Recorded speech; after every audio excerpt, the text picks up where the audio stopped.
ఏమైంది రాజన్న? 25 ఏళ్ల నుంచి అదే 50 కేజీల డిఏపి బస్తానే వాడుతూ వస్తున్నా. ఒకప్పటి కంటే ఇప్పుడు దిగుబడి తక్కువైంది. అయినా ఈ రోజుల్లో పెట్టుబడి ఎక్కువ, ఆదాయం తక్కువ. ఇప్పటి అత్యాధునిక ప్రపంచంతో పోటీ పడ్డం అంత సులువు కాదు. అంత కష్టం కూడా కాదు రాజన్న. మన మెటా ఉండగా. మెటానా? అవును రాజన్న, మన మెటా నానో డిఏపి. అది ఎలా పనిచేస్తుంది? కాలం కంటే ముందుగా ఆలోచించి రైతులకు మన పాత డిఏపినే ఇప్పటి తరానికి కొత్త మెరుగులతో మెటాగా వచ్చింది.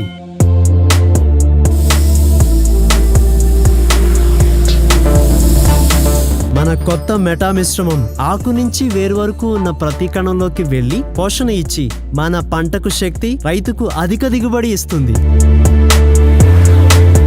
ఇప్పుడు ఏ రైతు కూడా బస్తాలు మోస్తూ కష్టపడనవసరం లేదు. ఎందుకంటే మన మెటా అతి చిన్న పరిమాణంలో వచ్చేసింది. పిట్ట కొంచెం కూత ఘనమన్నమాట.